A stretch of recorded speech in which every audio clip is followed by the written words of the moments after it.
with your faves. Keep it locked in with us for your daily dose of hot tea only on WINNMedia 98.9.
Good morning, guys, and welcome to Island Tea with your faves, Azem and Jade. Azem is off technically this week, so it will just be myself keeping you entertained today. It is Monday, 15th August, and we're here to do our usual sip some tea with you guys. How was your weekend? Today is going to be a show where y'all would have to be interactive with me. Although I do have a guest that will be joining me at 8:30 for the usual traffic talk and at 9 to discuss the portfolios. But until then, you guys will be my co-host as usual. How are you guys doing? I am doing wonderfully. I am doing wonderfully. I had a nice, relaxing, chill weekend. It wasn't too bad. I watched the proceedings that happened on a Saturday and did a little chatting with my friends, hung out a bit, and just worked. I worked. I did some graphics for the show. I did some graphics for voices. Yeah, I'll be doing some graphics. So when you guys look at the shows, y'all will see some little different things here and there, some nice little videos, you know. As you know, I'm a little all-rounder. I do graphics, I do videos, I do all types of things just to keep you guys entertained on this station. So I hope you enjoy that. But how was your weekend, guys? I have a little thing that bothered me. Of course, I'm going to share it with you guys because duh. But while enjoying my weekend, I realized something that tickled my spirits. Y'all are some haters. Sorry to put it bluntly, but a lot of y'all are some haters, man. Like, I don't understand this culture we have where we love to put our 2 cents in things that we don't understand, we have no experience in, we don't even know the meanings of the things that we're arguing about. But yet we love to make sure that our voices are heard even when they're not necessary. I don't know why. I don't know where this came from. I don't know where this mentality came from, but it's quite ridiculous. So, for example, this weekend, as we all would have seen, there was a ceremony where the portfolios were given to the different ministers, and a new AG was assigned, some senators was assigned. And you hating people, before I even jump on the people, there are people out here among us who just love to try to stir the pot because they cannot help but want to be the center of attention. It is very strange behavior, especially for adults. Now I understand kids want attention. Kids, they're going into the feelings. They don't know how to control their emotions as yet. So attention is something that they crave. But to see big grown adults behave that way and always want to be the center of attention, always want to be the person that pops bubbles or releases information, knowing that you're not a news station, you're not a journalist, you're not anything but somebody who wants attention, and you do these things to try and get people on your side to bolster some type of reaction where people are up in arms and these things just for your pleasure. That is sick. Y'all need to go to counseling because somewhere deep rooted in your spirit, there's an issue that you need to address. That issue is why you behave like this. This is why you crave this type of attention. This is why you always want to be out here just doing the most, man. And then people who have no idea what you're speaking about or who actually don't care to find out the actual information, run with whatever you feed them and cause a whole lot of disturbance unnecessarily. This is why I don't like Facebook, Facebook is a place where people who are a bit too toxic or a bit too egotistical go to try to bolster some type of attention. And y'all usually give it to them.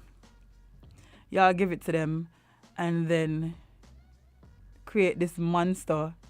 And when this monster does what this monster does, y'all get upset. So why y'all upset?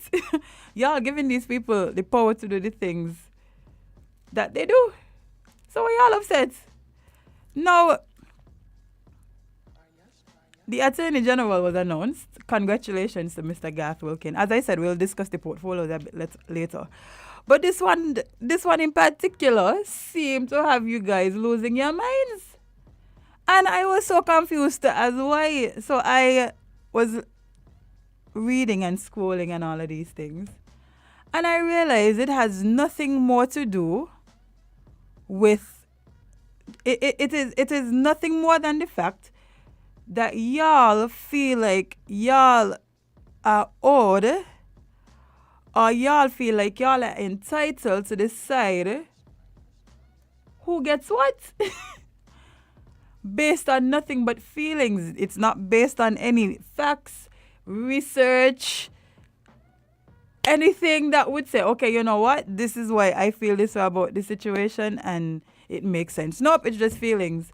Oh, he shouldn't get it because his family wasn't back in the Labour Party whenever. Or he shouldn't get it because, he come from money and all of these things. Now, First of all, a lot of y'all don't know what the Attorney General does in the first place. I realized that this weekend. A lot of y'all have no idea what the Attorney General does, what what his abbreviations mean, what falls under him. Y'all have no idea. And it is because y'all refuse to use good old Google, which is free and open to the public. Y'all refuse to just Google things. If y'all had did a quick little Google, y'all would have figured out what the Attorney General does. Figuring out what he does, then you would have realized that, maybe I'm not qualified to decide who is the Attorney General for the Federation. Maybe, just maybe, the administration who chooses after he applies, who chooses is more equipped to decide these things based on the fact that they know what they are looking for. Maybe that's just me. I don't know how y'all could be sitting on Facebook deciding who deserves what based on nothing but your thoughts. Help me to understand. Why are y'all like this? It is so frustrating. Y'all want the country to move forward. Y'all say y'all want people to be in a better place. Y'all want more inclusivity and all these things. And when that seems to be happening, y'all are upset just based on the fact that you don't feel that this person deserves that position. And it's not based on the fact that you know what the position is. It's not based on the fact that you know what the position entails, why it is that person shouldn't get it based on some scientific fact or logical reasoning. It's just based on the fact that you don't like who the person is. Y'all are some haters. That is just it. But let's go to the phone lines. Good morning, caller. You're live. Hi, good morning. Good morning. I think question things and action based on their knowledge. And they ask questions if they don't know. They comment on things because they are fearful. They don't have the understanding. Like you said before, had they done their research and their homework, they probably might get an understanding of why he was chosen to be Attorney General. Over the past years, we have been promised good governance, legislation that should be passed into law, that will put some good governance and control over those who we have elected in office. And going forward, maybe if you look at his background and certain things that he have said and certain articles that he have written, in a sense, it appears to me that he probably is the right person to try and put these mechanisms in place to protect the people from those we vote for. Because those men that we vote for have tremendous power. And we can only make any changes to those men when we vote in the next 5 years election. So having an attorney general like him, we should have an expectation of changes to come, of which we have not received and seen in the past. And some things like public life, integrity in public life, accountability to the general public, and penalties for those who fail to carry out their duties and use their office for personal gain. So if we get some of that, we might not get all of what we are looking for, but hopefully we will get some. And so having an attorney general that by choice, I think, like you say, we need to know who he is, and we need to have an education to understand where the government intend to go. And most I can say, and wish them all the best, and roll up their sleeve and get ready to work and be ready to make changes going forward. Even though they had their plan, they must listen to the public going forward to get the things done for the public. Just don't try it in the people's lap. Do things in favor, and that will work with the public. Thank you very much, and have a good morning. You as well. Thank you, Carlo. Yeah, I agree. I just feel like we need to give the government a chance. Like some of y'all already up in arms about the government not doing this and I ain't get this from the government. And I'm like, bro, the government ain't even in power for 2 weeks. The government isn't even in power for a good 2 weeks and y'all already on Facebook demanding that y'all get this and being upset with this. And I'm like, y'all not giving them a chance though. Y'all need to give people a chance to show you, firstly, what they are capable of and what they can do. But just starting to get up in arms because you feel like you're old or because you don't feel like people deserve based on nothing at all is ridiculous. Let's go back to the phone lines. Good morning, caller. You're live. Hello, good morning, Jay. Welcome to the 15th of the month. It's Morning. Monday, and you know I'm under the new umbrella of a new government. Uh-huh. Yeah, and I feel good. I watched it on the TV, you know. I didn't win because I hope they're going to be so packed. I watched it on the TV. It was lovely. I am a great gentleman there before me. Mm-hmm. Yeah, I thought about it too, but when come back to the thing, as you said a while ago, you know, you got to be somebody who you can stand up to, you know, you will look up to, and, you know, you will know what, you know, how to go about the country affairs, when things happen and so in the cabinet and what's not. So I was amazed, but you know I understand afterwards because someone telling me, a neighbor tell me, see, I tell you got back in the wrong person and so on. Hear me? Yeah, looks but then now how you put it over this morning is well understandable. Gone the thing at top. Why they go on the thing? The government does anything, Jane? Nothing. You got your right to say that making 1952 when I was born toward. So when I talk to my government, give me one, you know, give it to me. I didn't want a thing. I just want to vote and vote out to I displeased with it. Mm-hmm. And that's all. And that is your constitutional right. That is your right of a citizen, as a citizen of St. Kitts. If a government doesn't work, when it's election time, you make a choice based on what you feel like is best for you and the country. Yes. Even though your opposition, you may do it for the opposition and they lose, or you do it for the main, the one who ain't no one they win. You make a choice because you know what, you was displeased about the one who was there. And now I hear when I'm going to show age. I see, well, he age that day this morning, because he would have been a big cracking up on her, you know, where you, Jane, you get some of the land too, you get some land. No. You don't mix me in that. I ain't got nothing to do with that. I don't know what land you're talking about. I ain't got no land nowhere. Please don't mix me in that. I went down one person has some different name for land to go in. Listen, I have no comment on that. I have no comment on that. I don't know what you're talking about. The same thing I was telling you, I was explaining to you and asking about the same land thing. Because the brother, was very upset that he gave her the money to buy the land, and then she took the land and sold it again. The brother told lady, that's not all the people them use. That's why I want to know, you know. Like, how come people that just feel comfortable coming to give you the story? No, the brother was upset about the over from the same flower. No, I understand that. I understand that he was upset. But how come people just always seem to feel comfortable with giving you the business? That's why I want to know. Now I hear about another one who I know good too, but I don't have to go down and go ask her. She give the money, she not get the land. She crazy. See, I get a lot, not lady. Darling, I can't. Who y'all is find us lady to give her y'all story, so? Knowing that she gonna come on the radio gonna tell us. Each and every time y'all giving us lady y'all story, y'all know she coming on the radio gonna tell us. But we have another caller. Caller, good morning. You're live.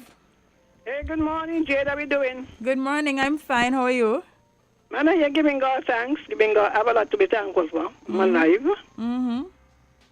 I'm just praying for rain, you know. Every time I put on the news, I hear drought. drought in England, drought in this, drought in that. We've been having a little sprinkle here and there. Yes, I beg the Lord, we don't want a flood. But when you're asking God, you have to ask him properly. Yes, I don't think he's going to send a flood. I think he might send a little, extra rain. But well, I don't tell him what we want. Can you tell somebody, want a dress? They bring all let's just give you. I said, Lord, we need some rain, but please don't send a flood. Yeah, that's the last thing we need. I'm telling you, so you got to tell the Lord, forget the flood parts and the rain. Now, yesterday I was listening to the swearing in, and I realized the crowd response when the Attorney General was announced. Number one, he born here. He was born here. I know the Attorney General. I want to know if they know he was born here. They clearly don't remember. Number two, he has less incentive to steal. In America, you can't go run for election if you don't own anything, Okay. Only here we don't pick up empty pocket people. That's why they got to scrabble what they get. Oh, Lord. No, in America, you got to have maybe your millions or whatever. So, he has less incentives. Now, he was working in Dubai, in the consulate, sir? I don't remember. But if they choose him, you see, I'll tell you what, yours about the oligarch. Yeah. There are certain elements in the Labour Party who forever and ever have been referring to people as the oligarchs. So you got the poor people and the oligarchs. And of course, they forget that the leaders become part of the oligarchs. You start up poor, you don't end poor. And there has been consistent attack on his father. Whether he say good or he say bad. And the comments, and it was made before. Obviously, somebody didn't tell Dr. Drew. They were announcing who could or who should get any position. So they expected a certain name, which I shall not call, but a former AG, the one who reached to the Privy Council, and had to confess that, but he said it wasn't true. That was their preference. Now, I say again, young people must get a chance. You can't get chance by observation. And it isn't somebody who just left law school. They've been practicing. You look and see, judge his work. When he does something, then you'll begin to understand. But you see, we have been so trained. This part is for the poor people, and that one is for the oligarchs and the rich people. Which is ridiculous, because poor people join all PLP, CCM, PAM, Labour. All the mind poor people, all the policies that they do is for poor people. But when you saw the thing in the people's head, only poor people. You could imagine if a senator was chosen from somebody from the middle class, you'd hear the noise. Why do we send them to study? Just to keep them down? Must be. To keep them in the poor class? I don't even know if it's a it's a classism thing as well. So I'm telling you, why do we allow our children to go and study to elevate themselves from the poor to the middle and then turn around and condemn them for it? It's very How's strange. the country going to go? It is very strange behavior, because literally that was It's one of the not reasons. strange to me. When I heard the silence, without a clapping and shouting, I said, I did not even know that he was selected. I remember the night when they were doing the election thing, he was there at WINNFM. You didn't know? Of course I didn't. Why wouldn't I know? And I said, yes. So I don't know what he do to annoy them. But if we really live in a democratic country, you must be free to speak your piece or your truth. And that is the problem with our people. We still can't get over it. We must all sing the same song. Yeah, we're not allowed to disagree. We're not allowed to disagree with anyone. We're not allowed to express our opinions. It's very, No, but you see, you got to be. You see, you got to have the kind of attitude like me. I don't just ignore the noise. I just call most of what people say noise. Otherwise, you wouldn't participate in anything. You just have the ignorant talking to the ignorant and the blind leading the blind. Yep. But when you sow the seed, that seed has been sown and have been. Oh, everybody, there's the oligarch. There's the oligarch. But who started the party? Plantation owner. And so they try to paint over there. So you see, we say we want unity. We want peace. But if you start to protest so loudly over a citizen, maybe it should have been a Chinaman. Oh, maybe that would have feel better if I probably got the position here, because I don't understand. But Miss Henry, sorry, I don't want to cut you off, but we have to wrap up because we have to jump into traffic talk. Sorry, our guest is here, so yes. All right. Have a good day, everybody. God bless you. You as well. Yes, guys, we'll be right back with traffic talk right here on WINNmedia SKN. Stick and stay.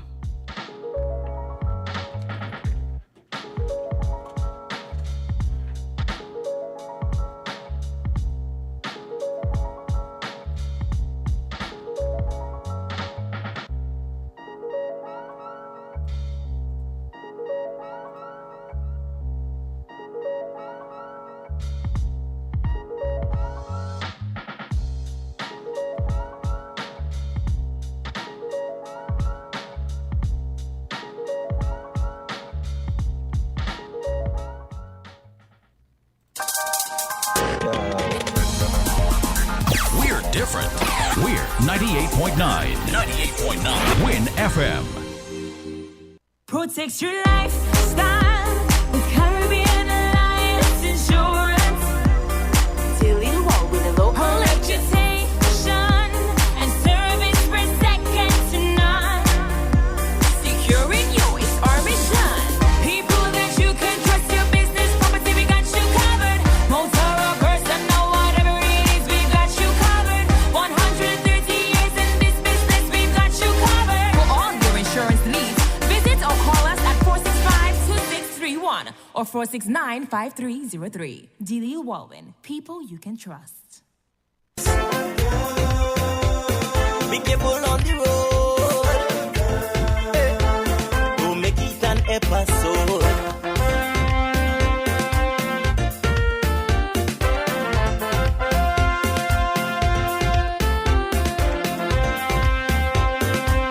Attention all drivers. I'm begging you to slow it down, slow it down, slow it down, down. Too many stunt drivers on the road, man. With the fire day, driver, what's your emergency? It's better late than never. So why all the hurry? Speeding is the main cause of plenty mishaps. The road is now a racetrack, threatening life and property, and all the result of that led to death and injury. Inconsiderate driving, this nonsense need to stop. Stop. I'm making it my business to alert all motorists, especially those who love to break traffic laws. I have seen what speed can do. Here I am to your rescue to help you to live. Just take this advice I give. I warn all drivers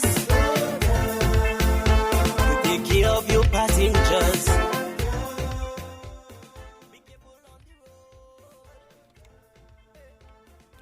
Welcome back to Island Tea with myself, and I have a special guest in studio. She is joining me to talk some traffic. Good morning, how are you? Good morning, I'm fine, thank you, Jade, and how are you? I'm doing okay, I can't complain. That's good. How was your weekend? It was quiet. What? Yes, it was You had a quiet weekend. wow. Yes. I am shocked. No, it was quiet. That is good. That is good. Yes. Usually on the weekend is where we have most things happening, but to hear that it was quiet, that's We nice. didn't have much accident over the weekend. Much? I mean, we did have. We didn't have much. But we did have. Yes. Okay. Well, It you was know. just like some fender benders. Okay, nothing too serious. That's yes. good. That's good. That's good. Okay. So what are we here talking about this morning? This morning I'll be talking about road signs. And before I go into that, I just want to inform the caller from Taylor's, who usually call about the corner there just behind, directly behind the Washi School and the Beach Island. Yes, I have spoken to the relevant authorities and work should be done shortly there. So we'll see things in place.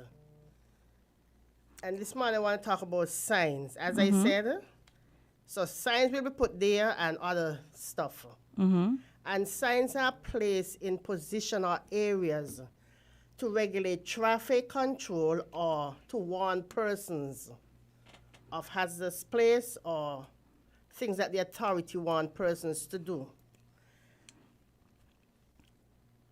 As I said, road signs are there to serve as a warning to all road users to ensure they are safe from potential driving hazard and situation. They also help regulate the flow of traffic among vehicles, as well as other road users, pedestrian and cyclists. So we see pedestrian crossing, they are there for the pedestrian. We see signs that are placed, like speed limits to control the traffic flow. We see no parking signs. They are put there because of regulation, because we want to regulate the traffic. Maybe too much persons park on one side, and if it's a two-way, it will be difficult for other vehicles to pass through. Like 4th Street, we have on the eastern side, where you can park for 30 minutes. And anything over 30 minutes, you'll be ticketed. But how do you really judge that the person has been there for 30 minutes? Okay, say we have traffic wardens out, we have police on the road. And police always stationed there, so they will know when a person park. So they could time it, maybe not 30, but maybe it go over. But if you go over, If way you over overdo the it, certain okay, right, okay. they'll be ticketed. We also have on the western side where you're not supposed to park. And persons park there. Yes, you have business places there. Yes, persons park to drop off stuff. To drop off to offload or unload, it is okay. But for you to park there and go and do business, that's an offense because the sign say, and the sign is from Princess Street to the top of Keon Street on the western side, where you're not supposed to park there. The only time you can park is between 7 p.m. and 7 a.m. in the morning. Anything before that is an offense. So we have signs there. We also put something in place. Well, the Public Works also put this culvert or the barrier across by the airport. Some persons saying it's a bad idea. Some people saying it's a good idea. Well, I must say, I think it's somewhat of a hazard based on how it is built. I understand why it is there. However, I think the way it is built, I just feel like it's a disaster waiting to happen. Because, usually, okay, let's say, for instance, right, somebody gets into an accident and they may run off the road on the side. Yes. If somebody hits that, it's not going to be just a run off the road, It's going to be more of a, up into the ear. From what I feel like, it would cause more damage than if the vehicle is just running off the road. Now, I do understand it's there to stop a vehicle from running onto the other lane. Yes. But I just feel like the height, might be a hazard. But I don't know how to build these things. I just saying from my observation. But anything lower than that, person will be able to cross over. They're trying to keep you in the lane. And for somebody to get to run into that, it'll have to be the person wasn't concentrated on the road. Because I drove there yesterday, and it's clearly marked out. It's telling you if you're going on Kim Collins Highway, you have the arrow where you can go over. Or if you're going straight into town, you have the arrow. For someone to run into that, you'll have to be the person who wasn't concentrating on the road, Jade. Well, yes. And it's bright yellow. It's a yellow. So, and they have reflectors for in the night. So you're going to see the reflectors before you come up to it. So that is one to regulate the traffic. And we also have markings in the road as signs.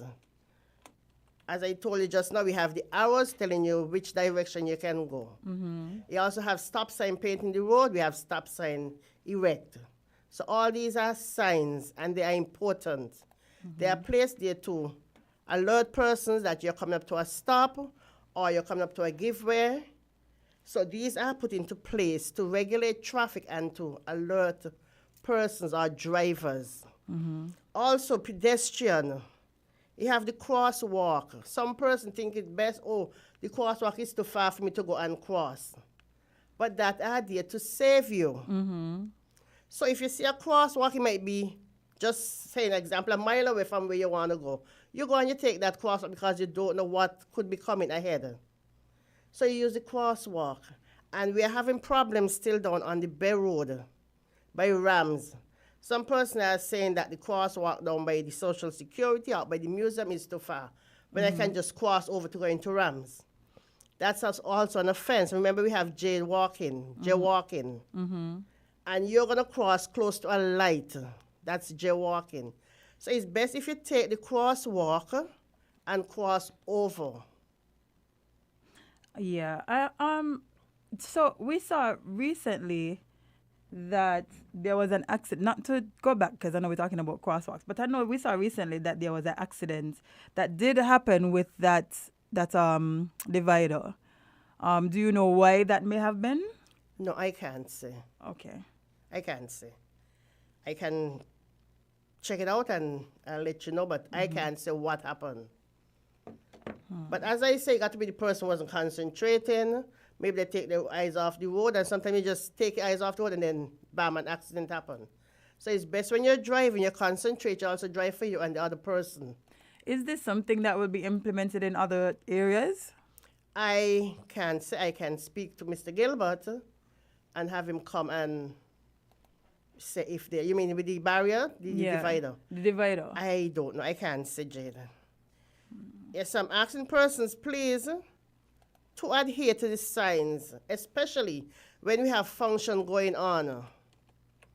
For instance, when we have cricket at Warner Park, we put signs, we put cones that no person should park or no vehicle should park there, and persons are still going and parking there.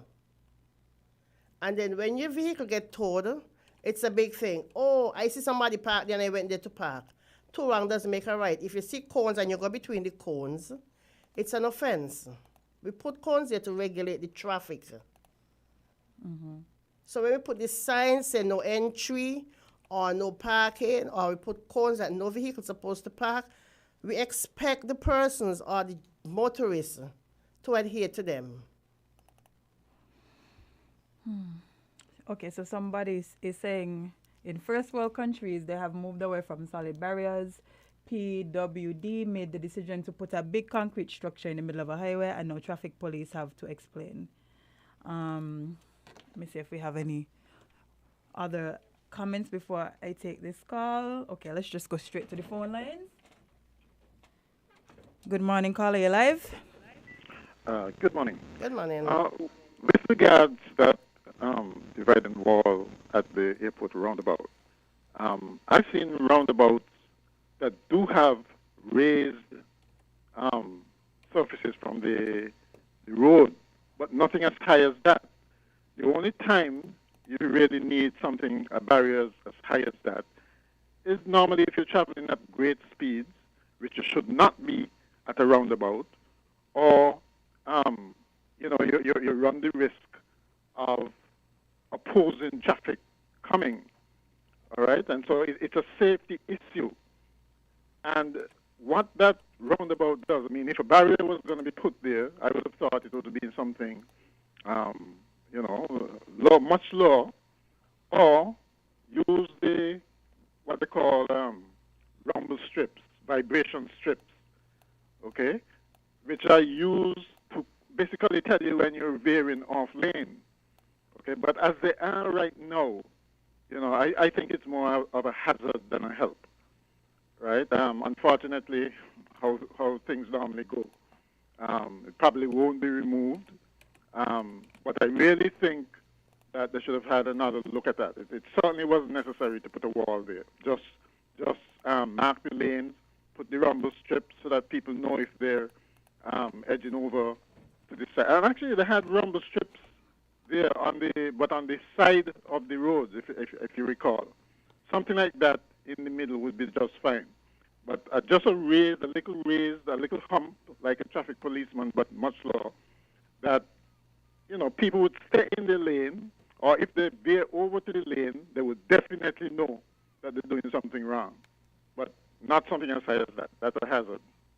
Okay, then. Thank you, Carlo. We don't have any more calls at the moment. Yes. Also, the traffic lights, yes, they're commissioned since in March. But people are still running the red lights. People are still turning where they're not supposed to turn. For instance, you're coming from west to east on Keon Street.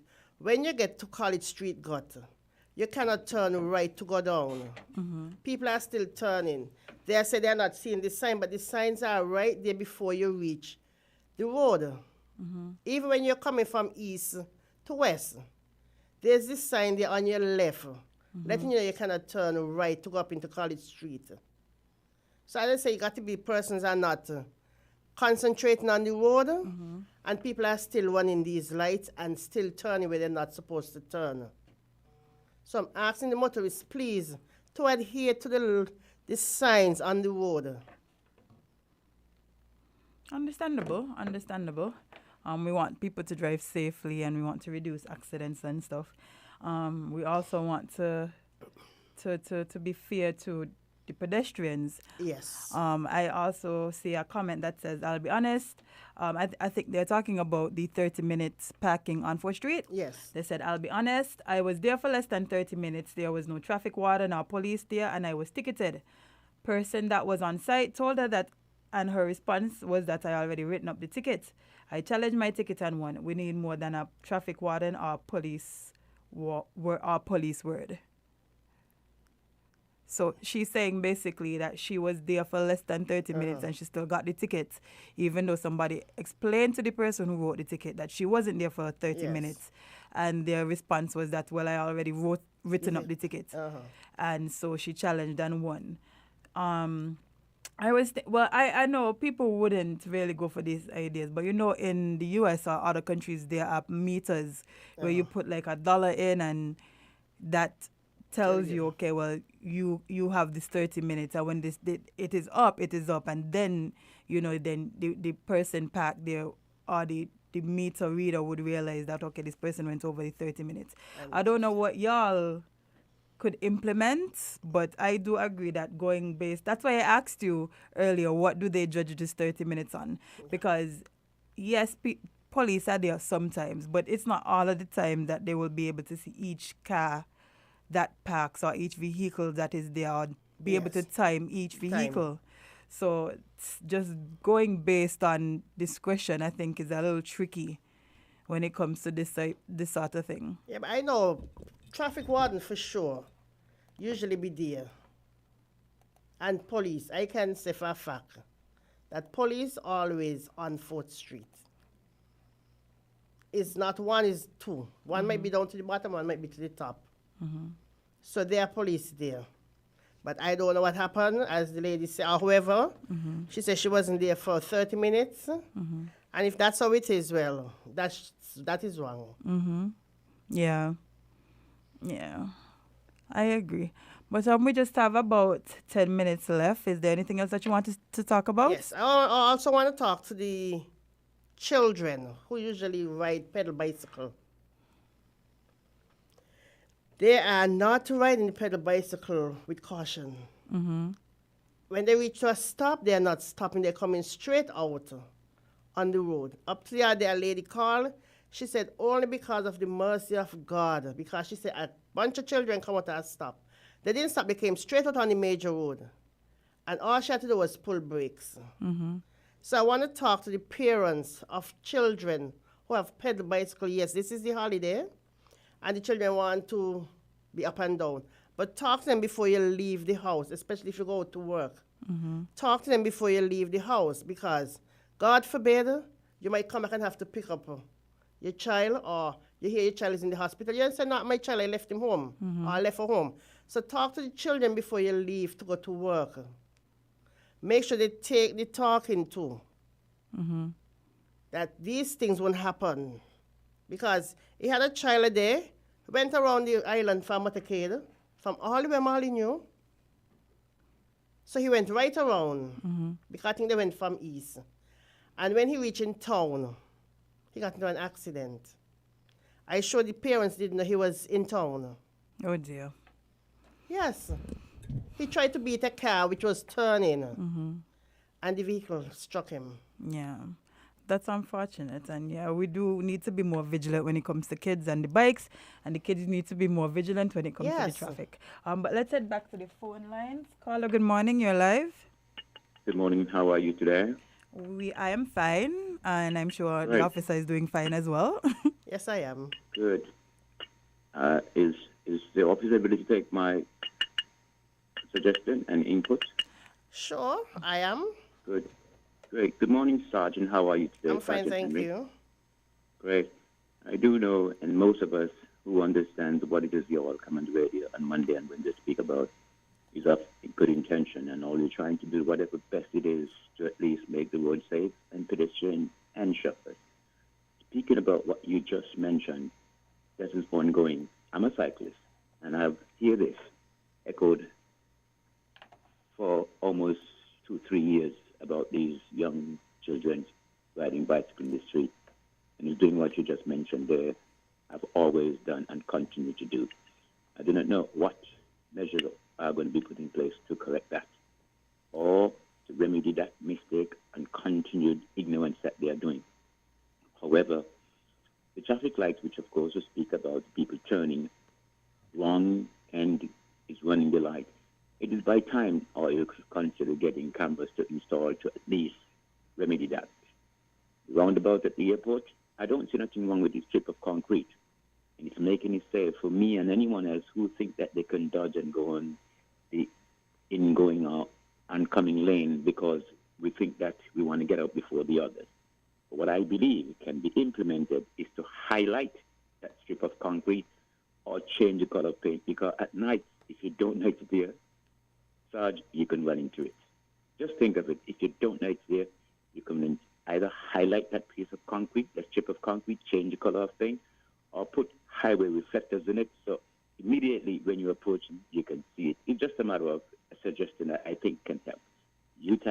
I thank you all for listening, and do have a good day. Goodbye. You as well. Thank you, caller. Your suggestion is noted. With the camera and also the highlighting of the concrete strip by the airport roundabout. Okay, thank you for that. Jade, any more? No, we don't have any calls at this time. You may continue. Okay, yeah.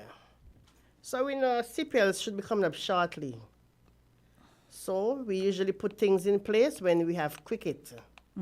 We usually make Victoria Road a one-way. You travel from south to north. We usually cone off both sides of Victoria Road, no parking. We make East Park Range a one-way where you travel from north to south. The road directly behind of NHC, that's on the mountainside, we usually make it a one-way. You can only travel from west to east. And we also put cones there. So when you see these things, I'm asking the public or the motorists, do not park in these areas and adhere to the no entry sign, the one-way signs. Okay, we have one last call that we can take before we wrap up. Caller, good morning. You're live. Greetings. I'm taking our call. Greetings to your guest. Good morning. Are you hearing me clearly? Yes, I am. Are you hearing me clearly? Yes, I am. Okay. We just spoke about the motorcade incident, the motorcade. But you know, we have to consider stopping. We have to consider stopping having these motorcades. They're getting out of hand.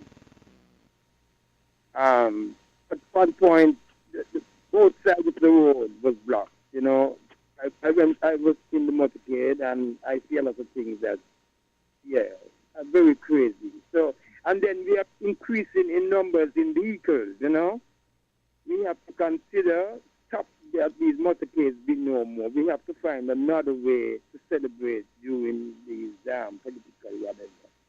I have another point to make concerning signs, but not signs that are placed by signs that are placed by people into politics, and they're becoming right now. There's a lot of those things to pick up, but they're still there in all kind of different places that they ought not to be. But that's for another. Please, when it has to come from somewhere else, but I want the police support it. I want the police agitate for these motorcades to stop and support it when it is brought on the table. Yeah. Yes, caller. Thank you for your call. All right. Any last words before we wrap up today?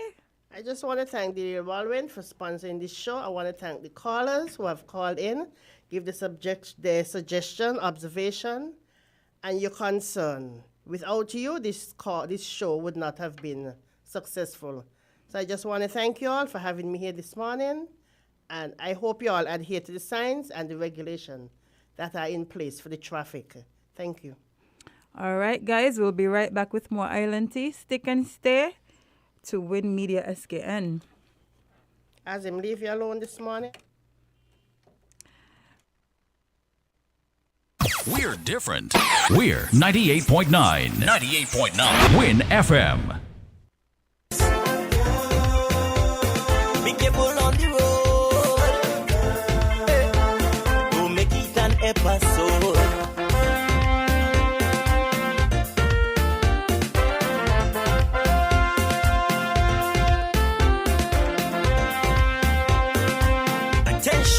Attention all drivers.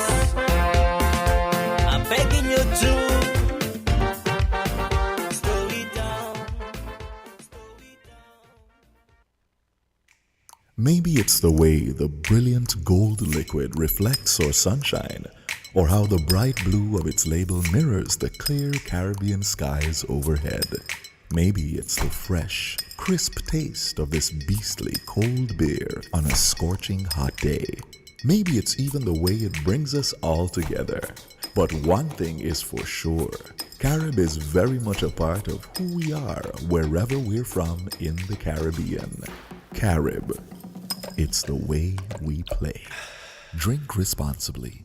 It's that time of the year again. The time when Horsewood Furniture and Appliances gives away millions in cash back for free groceries with every FlexPlay purchase. Never-ending cash back for the past 25 years. SL Horsewood and Company Limited, Horsewood Furniture and Appliances Showroom, Ashley Furniture Home Store, in collaboration with Value Mart IGA, has given customers millions of dollars in cash back for free groceries with every hire purchase in their never-ending cash back. Yes, the Horsewood's Cash Back Free Groceries annual program and promotion is the biggest and longest running of its kind in the Federation. Come today and get cashback coupons for absolutely free groceries in the never-ending cashback promotion. Yes, happening now. Get cashback coupons for absolutely free groceries with every hire purchase. The never-ending cashback is back at Horsewood Furniture and Appliances and Ashley Home Store, where you get cashback coupons for free groceries with every FlexPay purchase. Never-ending savings, never-ending discounts, never-ending quality and service. It's the never-ending cashback. Don't miss it. Terms and conditions apply.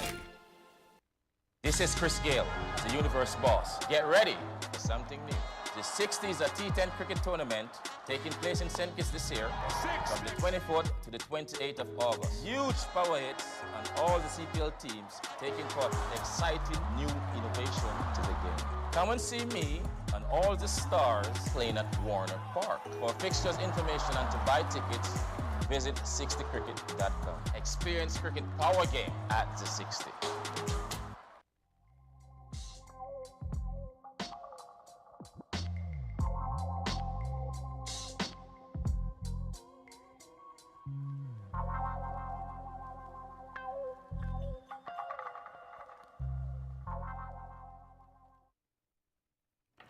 Welcome back to Island Tea, guys, with your fave, Jade. As I mentioned earlier, my co-host is out and about gallivanting.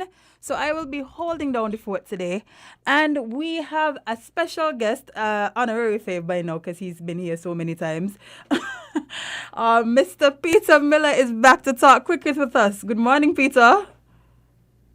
You have to unmute yourself, sir.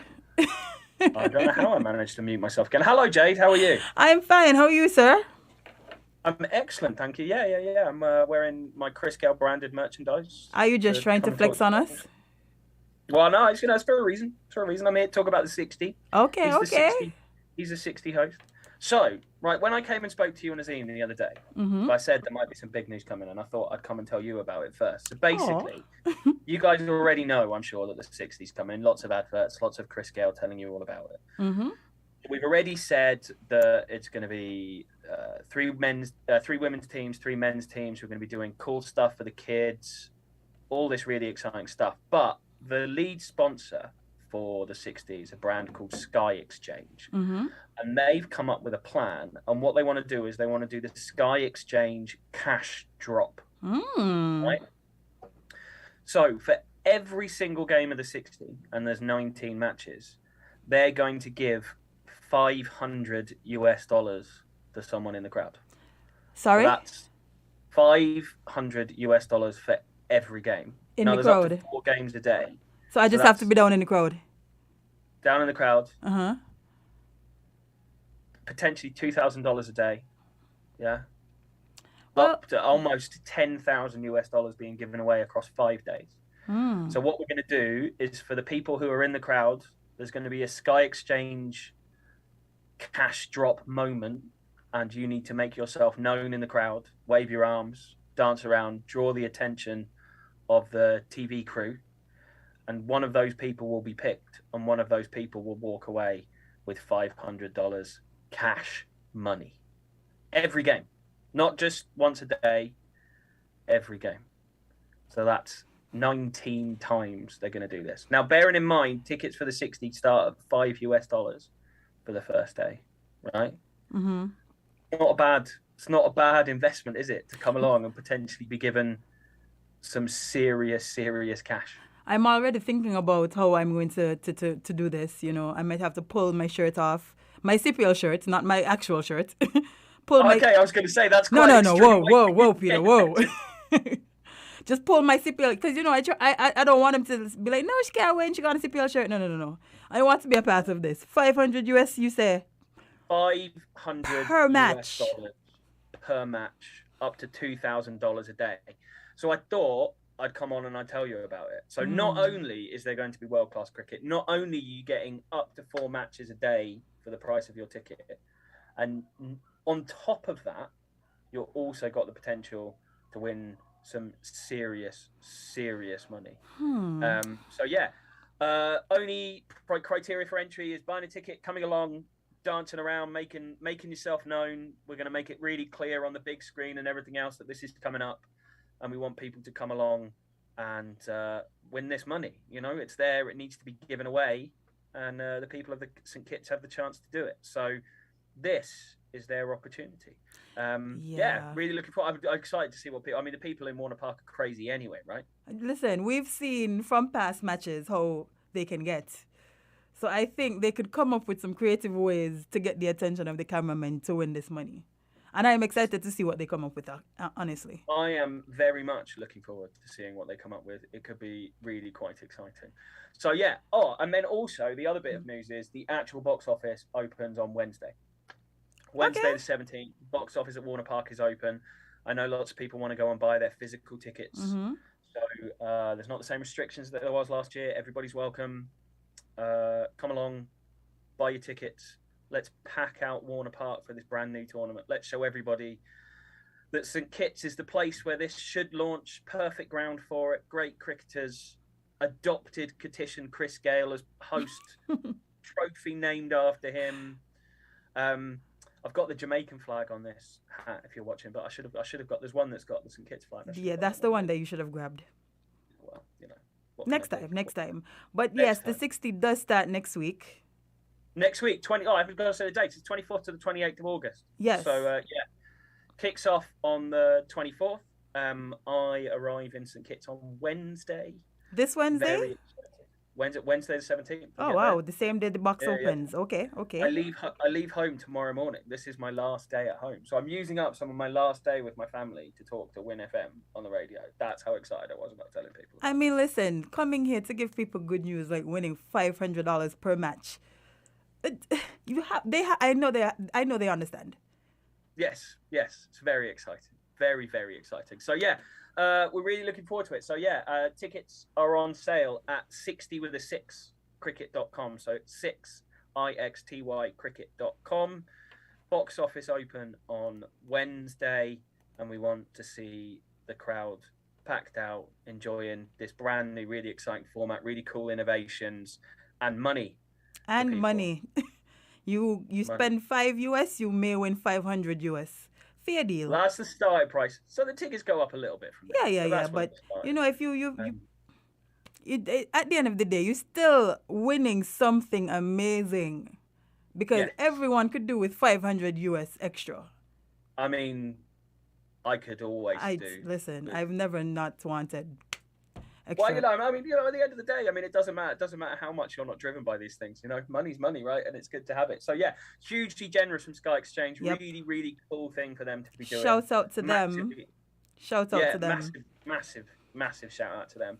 Such a cool thing for them to be able to do. Just really to get, because that's what the 60s all about, right? The 60s all about getting people involved and getting the crowd really close to the action. So that's what we want to happen. That's why we have brought this tournament together, to try and bring fans closer to the action than ever before. Cricket's power game coming to Warner Park. Sixes, wickets, superstar players, cash prizes. Oh, I'm so excited. Cold beers. I am killer bees. Killer bees. I'm not allowed killer bees while I'm working. Oh, yeah, that's true. Maybe afterwards. We'll see. We'll see. But so that's it, really. That's all I have to say. Well, see you soon, Peter. Safe flight tomorrow. And guys, remember, tickets start going on sale at the box on Wednesday. So go to Warner Park, grab those tickets up. You do not want to mix out on the 60, which starts next week, Wednesday. We need a queue all the way around all of the roads that were described as being one-way systems for the games, right? That we just had from your lovely police sergeant. That's what we want to have. We want to have massive queues down the road for people coming and seeing the 60, please. That'll make us all very happy. Indeed it will. Indeed it will. But yes, Peter, see you soon. It was lovely having you bring us this very, very important and exciting information. Shout out to the sponsor once again, and see you guys at the 60 next Wednesday. Take care. Bye, guys. Bye.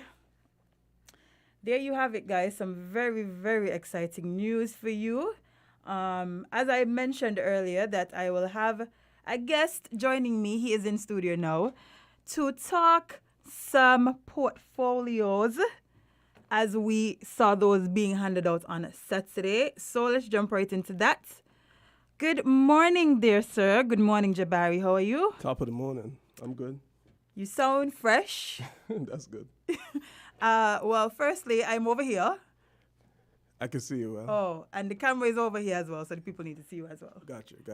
Yes. So I found somebody who was willing to join me, who I owe greatly now, to talk portfolios with us, because some of them have changed, some of them are new, some of them are old, and the young people just want to know what they are and understand from young people what they mean. So we'll give you guys as much information as we can on those. So Jabari, where do you want us to start? Should we go from the top of the top, which is Dr. Terrence Drew? Sure. Okay, let me just pull up one of my little graphics here that I have set up so they can read along. So first up, we have Dr. Terrence Drew, and his ministries were Minister of Finance, Minister of National Security and Immigration, Minister of Health, and Minister of Social Security. I think one is missing. as he also had Minister of CBI under his portfolio. So I think the CBI office is under the Ministry of Finance, right? Or it might be under the Prime Minister's office. So I think in the last government they had moved CBI specifically out of the office of the Prime Minister. So maybe, I don't know if it's like a separate ministry that's coming under the office of the PM, but I think it's safe to say he's gonna be in charge of that regardless, right? Yes, and I think it's because we have to give great importance to our biggest cash cow. Yes, for the currently. Country, right? Yeah, by a long margin, right? By an extremely long margin. By a long margin, yeah. It generates more returns for the country than anything else right now. Maybe tourism and CBI go hand in hand. So, and I might venture to say, based on nothing at all, but I might venture to say that it might be turning into the cow that is bringing in more money than tourism, because tourism has a time period. Well, that's also true. I think that tourism, which Masha Henderson has, is about, I think, about 70% of GDP. It was that a few years ago at least. I don't know, since COVID might have that has skewed the numbers a bit, but I think traditionally it's about 70%, so that's high. But CBI, brings in hundreds of millions and billions of dollars over the years. And the Honorable Terence Drew has a very, very, very lofty, heavy portfolio. Like he has finance and he has health, right? Which is two huge. I mean, national security is also very important. It is. We have to keep the country safe. Right. And he has a lot of murky waters to operate in right now, holding these two, lofty portfolios. Him being a medical doctor, he's spoken at length across social media, publicly, on WIN FM, on all the radio stations, about his plans for health specifically, what he wants to do with respect to building a hospital, creating a more robust and conclusive health system, getting more specialists on board, getting more technology on board, and including all that stuff. So that's a heavy mandate. It is a very heavy mandate, but I think he is capable, based on his experience and based on the knowledge that I'm pretty sure that he has over his extensive career. Right. So I trust that. And I feel like a lot of us were thinking that he should get this portfolio anyway, just based on these things that you outlined before. So. Right. And I think he's been shadowing to get it quite publicly. It's no secret. I don't think anybody was surprised at all. And people were saying that one of the major reasons that he should get it is because of the work that he has done in health, and also because of all the ideas that he has been, saying publicly that people seem to like. So he has a heavy task on his hands to manage. As the Prime Minister, I mean, listen. Well, yeah. He asked for the work, right? Yes. So he got it. He canvassed his constituency.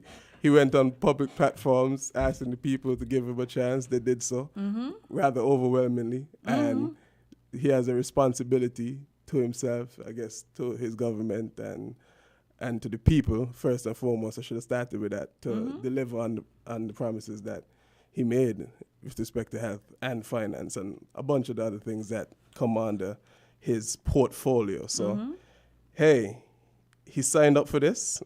And I'm pretty sure he is ready and willing to do the work to the best of his ability. Right. He seems like that type of person from conversations and from listening to him in different forums. He seems like somebody who does understand the importance of the ministries that he has. Right. And so I honestly look forward to see what he will do, especially in the health sector, because Lord knows we've been struggling in that aspect for far too long. Even the most optimistic of observers would say that there's a lot of work to be done in health, right? So, with the hospital, with the training of the staff, the stories. Oh, boy. That, could be anecdotal, but they go on and on and on. We don't need to talk about them all the time. No, but one thing we can highlight, though, is that he said that there will be an MRI machine in the country very soon. I think they said it was bought last week, correct? I saw that in the news. See, already working. Look at that. So it was, I don't know when exactly it will be here, but that's one of the major things that, he said he was going to do, along with bringing in some other machines to, bolster the stock of technology that is at JNF as well as I'm also interested to see like where the site for the new hospital is going to be. And Do you like, think we're still getting a new hospital? if the country is going to get a new hospital? Yeah. Yeah. You think so? Well, I would like to believe so. Huh. I would like to believe so. I would like to believe that. Well, obviously that's going to be like a more long-term project. Probably Yeah. about like I don't know, 10 years maybe. Yeah, I don't know how long it takes to build a hospital, but Very it long. It don't happen It's overnight. very expensive. Well, yeah. And then, and there's a lot of other competing, ministries or areas of attention. That's always a thing. But that's one of the primary things that they campaign on. So I believe it's going to happen. In the meantime, they have to probably upgrade and, seek to Upgrade better is not- equip the current JNF. I think that's left, that's obvious to everybody looking and listening, right? Upgrade is a huge understatement. Upgrade to JNF is a huge understatement. Let me tell you something. One time I went to JNF, right, and I had completely forgotten that there was an old hospital behind what is new JNF, and I went behind there, and it literally gave me goosebumps. Right. I thought I walked into another realm of St. Kitts. Like a ghost portal or something, because it was scary, Jabari, to see what is behind there. And I think that is one thing that we need to remove, because what is the purpose of having that behind there, having that old, dilapidated building? Well, I mean, it's a complicated thing, right? And there's offices that are still functional behind there, by the way. Yeah, I know exactly what you're talking about. Like, it needs a lot of money. Part of the thing is that the hospital, I guess, most of the services are offered cheap to free. So, one might surmise that you can't just pour a lot of money into something and you don't get back anything in return. Now, somebody might say, well, you can't put $1 on the people's health and that kind of stuff, but it still has to be paid for. And there must be considerations made onto how sustainable, like, let's say he brings in an MRI machine, he brings in a CT scan machine, he brings in a number of machines that he said publicly. They still need technicians to make sure that they're working all the time. So it's not just maintenance and all of these things. Even just pouring in money can't just solve the problem, right? Well, you gotta make never. You gotta make sure they got the technicians involved who could maintain the equipment, and you gotta make sure the staff is trained to be able to use them effectively. And there's a lot of reform that's needed. That's gonna take several years to bake in. And that's one thing I don't think people understand. I think people think these things are things that will happen overnight. It's one thing for you to make progress, but when you promise things and then you just don't do anything about it, that's a whole different thing. So I think people have to understand that it cannot just happen overnight. As you said, it takes money, it takes training, it takes proper staff, proper knowledge. We also have a big issue that I feel like in St. Kitts when it comes to maintaining the things that we get. Huge issue. It's like, I don't know why they feel like if they get things, the things going to take care of themselves.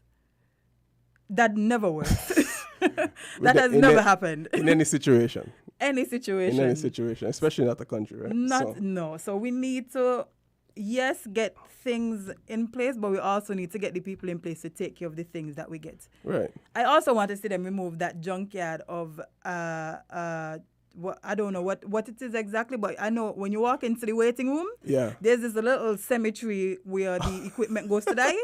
It looks like they need to get rid of that, because that just looks ridiculous, honestly.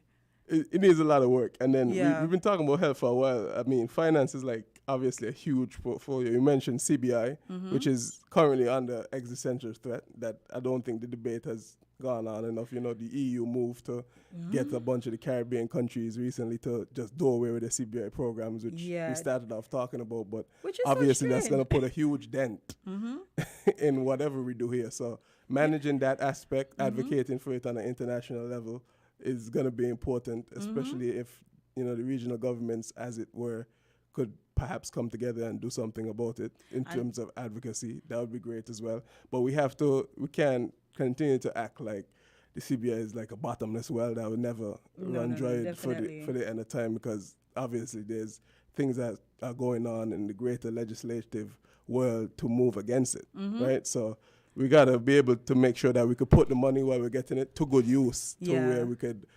transfer it or transform it, pour it into places that could reap dividends, you know? Yeah. Not just like spending money for spending money's sake. No, we can't do that. Because to be honest, the reason that CBA is under threat is because the EU realize, okay, these countries making money without us. We don't like that.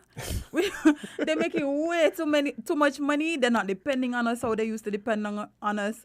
To talk about the last. That's one theory that's out there, right? Yeah. Well, listen. This has been how it is. I'm not gonna argue with you. Yeah. I'm not. No argument from me. No argument. No, because if you look at it, a lot of the countries didn't really depend on the bigger countries throughout the pandemic. Mm-hmm.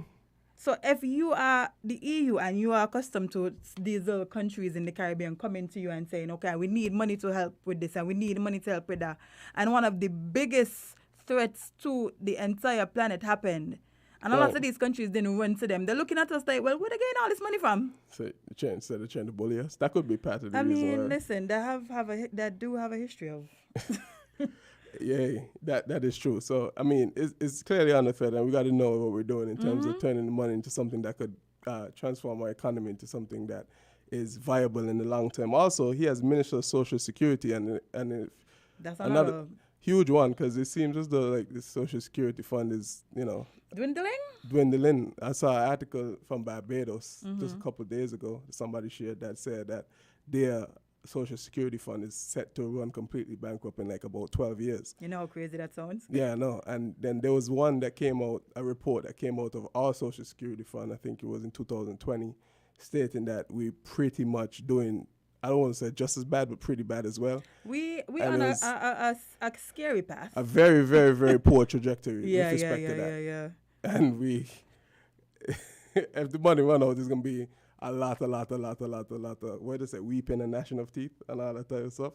Mm-hmm. Yeah, that's going to be a bad look. So, Dr. Terence Drew, he has his hands full, and he got to come up with solutions in order to, push the country forward. Yeah, and somebody just messaged me and said that we left out a very important word in terms of healthcare, which is professional hospital management. Right. That is a specialty doctors that is specialty doctors are not qualified for the work nor as civil servants.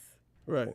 So yeah, we do have to look at our workforce and what we have and what we can do. Right. And then figure out where we can find these specialists from. Because to be honest, I think a lot of the reasons why we don't have these specialists is because the pay scale. You can't expect people to spend all this money to go to school, spend all this time and put all this work in to then come back for you to tell them, well, we can't pay you what you're worth because whatever reason. They're going to go to other countries, and if we don't have that pool to pull from, we're in a very dangerous position. Right. Very dangerous. And like I said, we started off this conversation talking about money, and then we can't just throw money at problems because, it doesn't really work like that. But the pay scale is obviously a major issue as well, and what they can, and the market in and of itself is competing. So we're not highly specialized clinicians and doctors, highly sought after regionally and internationally, and they just got locales that with heavy purses that could call high figures that we just can't lift up here. But we have to figure out how to. We have to. We got to try, right? So yeah. Sometimes it's as simple as, just creating that environment and where they could be paid like fairly and other things to incentivize them, right? From an HR perspective. But the answers are not simple. No, the answers are definitely not simple. It's not simple. Yeah, so Dr. Drew has his work cut out for him. But I'm pretty sure he's up for the task. Right. So let's move on to the Deputy Prime Minister, which Dr. is Jeffrey Hanley. Yes, and his ministries are Minister of Education, Youth, Social Development, Gender Affairs, Aging and Disabilities. Right. So new ministry, apparently aging and disabilities. That's a new one, yeah. Yeah, that's one of the things that I think was campaigned upon heavily. Letting the elder population to age with grace, as it will, as it may. So that's a new one. I'm interested to see what they come up with in terms of making sure there are care facilities for the elderly. Well, I feel like one of the things that he did mention when he was on with us last time is that he's going to put some work into the, what's it called? The Carding home? The Carding home, yes. Okay. He's going to put some work into the Carding home. He spoke about... Needs a lot of work, It yeah. definitely needs a lot of work. He spoke about how there are no privacy areas for the people that live there. It's just one big room. Right. There is no... well, I mean, we can clearly see how it looks from the outside. And it looks a lot better, I think, than it used to, like in recent times. So steps, yeah. small steps? Yeah, it look a lot better, I think so. You know, at least, it's painted nicely and other things now. One may, critical person might say that has nothing to do with the operations on the inside. And that's fair too, but, I guess steps are often incremental and small, and establishing entire ministry to deal with that type of stuff is very, well, it's a step in the right direction as far as I'm concerned. So it's interesting to see what the Honorable Hanley is going to do to combat all these. And he also has like the youthful population and age, so he has both ends of the spectrum that he has does, because education... Huge. Yeah. Huge. Education, huge. I mean, the Bastard High School issue, that's looming. That has been going on since we were decade kids, and now. we are now adults. It's been looming for a decade now, right? So, I mean, there has to be some movement as far as I'm concerned in the right direction. There's a new primary school that needs to be built in Molyneux, which burned down recently. That, kind of, got a little bit lost in the shuffle because all that was going on around the same time when it kind of happened happened. at a time where... Yeah, it was a lot of political fractioning and discourse going on, so that kind of got lost in the shuffle, but he still has to do something about that. Yeah, I'm pretty sure that one is on his radar. One thing I can say is that he's very passionate about education. He has always been...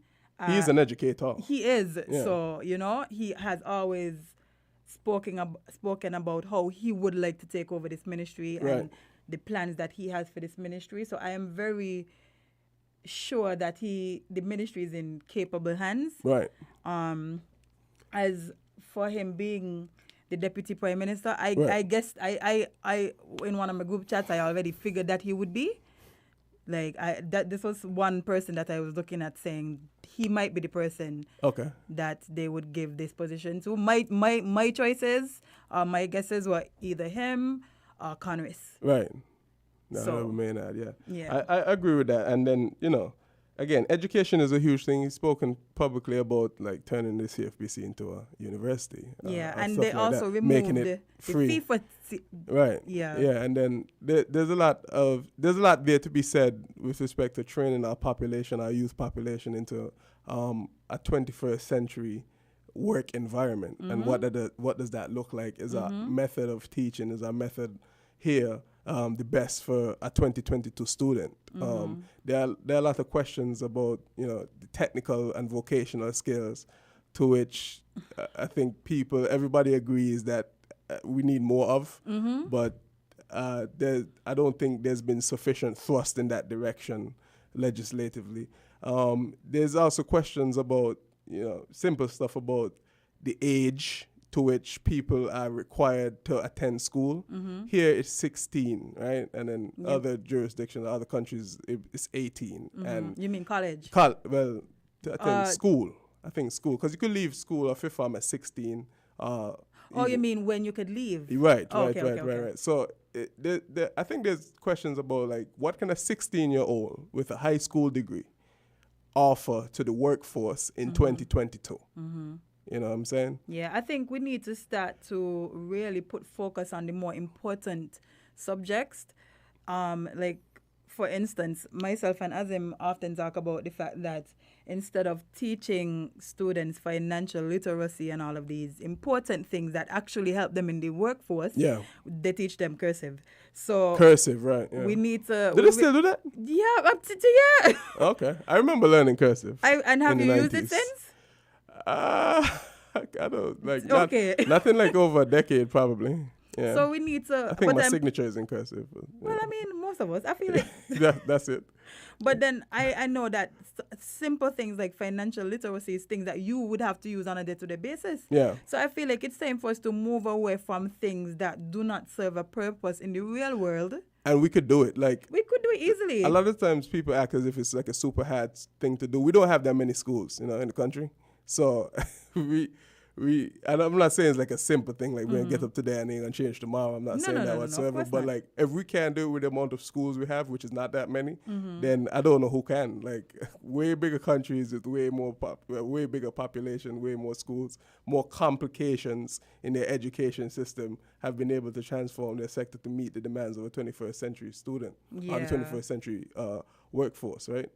So we definitely can do it. I think it just needs some organization, some inventiveness, some creativeness, and the will to do so. Yeah, I agree. And another thing I realize that has been a big focus is our literacy rate, which is important, yes, but there's other things past literacy. Because you could be able to read and write, but you don't understand simple maths. You don't understand how to behave in a workforce. You don't understand how to balance your finances and all of these things. So literacy, literacy is fine, but there's other things. What is the literacy test really? Because I was under the impression that it's just about like being able to read a sentence and then like sign your name or write your name. So that might have been like a good. If that is the case, which it may not be, I'm open for correction here, but if that is the case, that might have been a good yardstick or indicator back when the large amounts of the population were uneducated or undereducated, right? When people used to only make it to primary school and then that's it. Yeah, right? But now we're living in different times where like I would say most or at least, a high percentage of people go to tertiary level education and get degrees. Like even, the online environment has opened it up so people could stay right here, work, and then earn the degree while they're working. So I think the literacy yardstick, although good, and it was good for its time, and I think it is continues to serve as a marker to compare yourself with other countries of similar size and profile. Say, oh, look, we literate as a country. Okay. Right, but I think we kind of got to move past that a little bit and then get into a little bit more specificity with respect to what is it that we are trying to accomplish with our population, because education was a very trusted, tried and true way to get you out of poverty. Generally speaking, it's not just like 20 or 30 years ago, even today, because we know the income levels of people with like tertiary level degrees and different things like that as compared to secondary and primary school.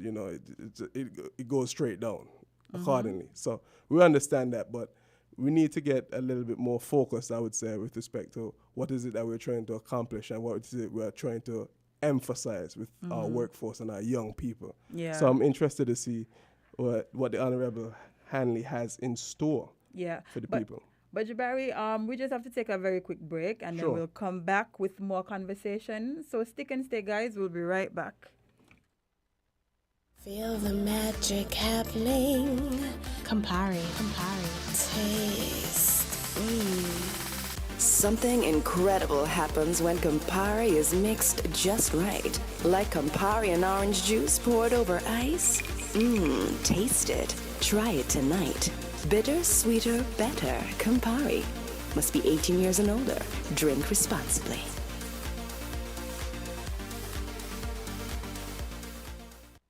Feel the magic happen.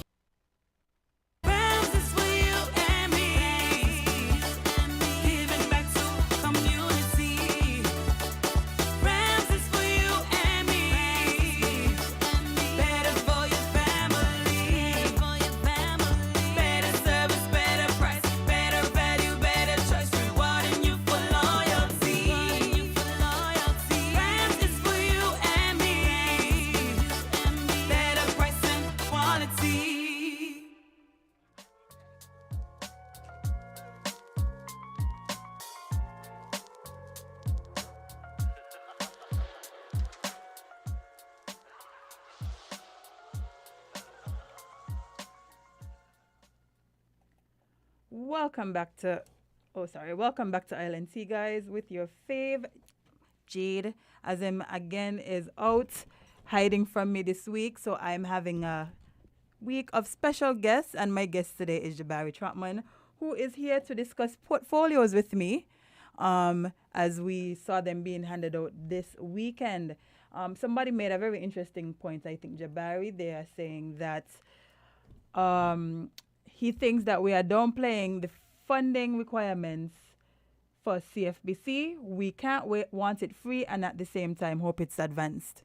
I agree. Mm-hmm. Right. So, like, again, we keep coming back to this funding. We talk about it with aging and disabilities ministry. We talk about it specifically with CBI. We talk about it with health. That's a theme that is going to keep coming up because everybody wants more money, and we only have a limited amount to give out. So, yeah, it costs a lot of money to run a school. You got to pay the professors a certain type, especially if you're talking about transforming it to a university. There's like certain requirements that you would need the professors to have, and then the salary to match that. And then if it's continued to be free or it's still free, we're making it. You know what I mean? It got to balance in some way. Otherwise, there might be some kind of tax that's involved with generating more. Like, I'm these are just things interested that to we see need to. what it is they're going to use to offset this cost. Right. Me too. Yeah. there have to be something. Something. There have to be something. I don't think they just pull this out of thin air. I think they have something that they will announce. It can't, yeah, right. It can't just be like, yo, we're making everything free, and on the other end, we're just giving y'all more money. So we're giving the country CBI receipts, returns on an investment. We're giving you more money on this side, and then everything free on this side. It just doesn't work like that. That's not realistic, logical. It's not finance. So we need to understand and look very closely, and then try to be very cognizant of what exactly it is that we are asking for. Indeed. But let's move on to another portfolio. So this one is from the Right Honorable Dr. Denzil Douglas. Right. His ministries are Ministries of Foreign Affairs, Economic Development, International Trade, Investment, Industry, and Commerce. Right.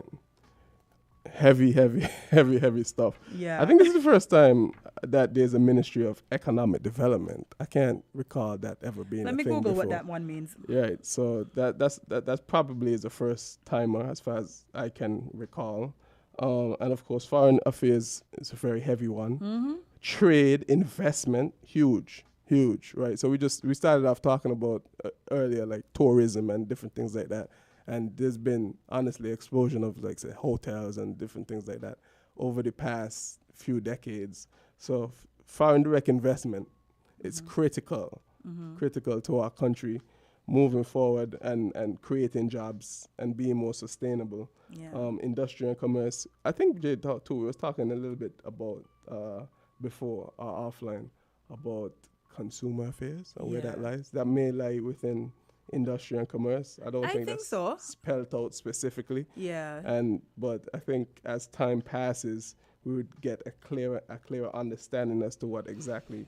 Because, with each government and each iteration of government in St. Kitts and Nevis, there's created new ministries. Yeah, they tweak a bit. Yeah. We've seen like ministries before that, we never heard about, and then this current government, they don't exist anymore. So, and so it's always a changing of guards, and I think that's a good thing too, because the government should always reflect the current needs of the people at a point in time, right? And be flexible enough to reflect its people in that way. So I think it's a good thing. And then, I don't think there's much questions about the Honorable Dr. Denzil Douglas's ability, experience to be able to handle these portfolios. He's held every portfolio, right, basically. Listen, the man has experience. I'm pretty sure that is why his portfolios are the ones that he was given. Somebody was asking if CBI doesn't fall under foreign affairs. I think that's what they asked. Let me just not as of recent, because I think they asked if it falls under investment. Oh, investment. But no, we see that one is its own ministry. Okay. And that one was given to Dr. Drew. Right. So it is not under investment, to answer your question. Cool. So, he also has another role, being like the oldest parliamentarian or the most experienced parliamentarian, let me say, to really bring along his cabinet colleagues in a way to let them know how government is supposed to be run or how government is ran, because the government is new, right? They're very young. Now, young has positives and negatives, as everything else, right? So there's a lot to be said about their experience, especially within the public sector. Some of Yeah. it may be limited. They have had various experiences in the private sector, and a lot of the members have done quite well. Mhm. And they've gotten the job now, but they're in government now, so they're on the other side now. Yeah. And what we're doing really, and I say we, meaning the people of St. Kitts and Nevis, we just have to bet, or we're betting on the trajectory, right? So we're Yeah. looking at their private experience, we're looking at the community involvement, we're looking at what we think of them as people. We're looking at their promises. And then if we think that they will do a good job on that. So Drew is the second youngest prime minister in the region, And right? this is also his first time in government Right. as a minister. Right. So So and then if you think about like the Honorable Samuel Duggins or Honorable Masha Henderson, right? So they only entered fully into elective politics this year. Literally this year. Yeah, I think they launched in April 3 or May, months. right? And then all of a sudden, bam, they're in government. Yeah, that So- must have been a whirlwind of a transition. a roller coaster ride, right? So all of a sudden, Samuel, we'll get to him, Duggins. Yeah, Honorable he is Duggins. actually next. Yeah, right. And he has all these portfolios, and then the Honorable Henderson now has tourism. And she has Tourism, which urban is a big development, one, which I would think is like land and housing, etc., etc. Yeah, So how to which is- develop the country and yeah. yeah, right. From 6 months ago, Yeah. and then to now, it's a big thing. So I think she and Conway will have to work closely together based on their portfolios. as yes, I also agree with that. So I think that it cannot be overstated the amount of experience that Doug has in these arenas and what he could bring to the table from a kind of, I would say, advisory role to make sure that everybody are up to scratch, because You need the a government balance. is You need a balance. Yeah, they're fresh, they're young, they have ideas. I think we all agree with that. However, they need experience is critical, and a good blend and balance. I mean, we just spoke about Dr. Hanley previously. I think he has also a wealth of experience in the public sector as well. So I think to have a good team, you need to Yeah. mix youth with Yeah. experience. I that, agree. That And- goes for any organization, any sporting team, whatever type of thing you're into. Once team building is good to have a good mix. So I think Dr. Douglas would bring that to this Yeah. cabinet and perform in his portfolios. Yeah, that He is has true. to, right? Okay, so let's move on to Samuel now, the Honorable Samuel Duggins. Right. His ministries are Ministries of Agriculture, Fisheries, Marine Resource, Entrepreneurship, Cooperatives, and Creative Economy. Right. So creative economy was the new one. Yeah, and that one was that one I think was one of the more confusing ones for people because everybody At least kept on social saying- media, for sure. Yeah, right. of course, because people kept saying, so what happened to entertainment and sports and culture? Yeah. That falls under creative economy. Correct. And I mean, that's a heavy lift for the Honorable Duggins. Right? But I'm happy that they combined it because that tells me that they realize the linkage between these industries Right. that has been separate for God knows how long. Right, and it's a different look, right? So the previous government, at least the last 2 or 3, would have had like youth, sports, and culture together. So Yeah. whoever, and sometimes education too. Yeah. It just depends. So whoever have that kind of portfolio, just kind of balance all these things. So this is a slightly different slant on it. Orange economy, which is something we've heard from every political platform, right, in the last few months. And I guess the Ministry of Creative Economy is supposed to build that orange economy. But he also have agriculture, which is very, very, very, very, very, very, very, very, very important. I think Cannot COVID underscored stress. that Yep. completely. And I think with the rising cost of food that continue to beat us in our pockets at shopping at any supermarket or even at the market. Even at the people, even from the people on the side of the In road. the agro strips, Yeah. at the agro strip, right? So like that's extremely important. We can't understate that. So No, and I think he was given this portfolio based on his experience, which I appreciate because I feel like sometimes in the past we've just been given ministers ministries and they literally have zero experience in those ministries, and sometimes it gets muddled, like they're not really sure of which direction to go in, what to do with the ministry. But I solely believe in giving people jobs that they are qualified and experienced in. Right. And agriculture being one of these, and fisheries, because of what he has been able to accomplish, I think was a great move. Right, and I guess it's, to be fair, I think it's like competing, because like some may say that somewhat being a little bit removed from a particular area of expertise and coming into it is not a bad thing, because you could bring new and fresh ideas that's not like traditional to working in a respective field. I know a lot of the times when you enter into elective politics and you get voted in, you may not have necessarily managed anything to do with what you're going to do right now, but you're betting that this is a person who's intelligent, that they have integrity, that they know how to delegate, and they know how to build a strong team around them. The PSs and the technocrats that exist in the ministries are completely essential to prosecuting whatever agenda that they have to do. And then you're betting that they're just a good person and a smart person, and they'll do a good job regardless of what job they're doing. That's basically what you're doing. When you make that kind of choice to vote for them. So, I mean, hey, he has a ton on his plate. He does have a ton on his plate. A ton on his plate. But again, I'm happy with his portfolios based on his experience, because every portfolio that he has, we can say that he has done some type of work in. Right. Because he has been somebody that has been a part of entertainment. Right. He has contributed to the culture. Right. Entrepreneurship. Yes, entrepreneurship, agriculture. Yeah. What is the other one on the creative economy? Entertainment, sports? And culture. And so he like has some experience in sports, yeah, because he has been a part of some football teams. The Old Road Jets. Yeah, I think he's a sponsor.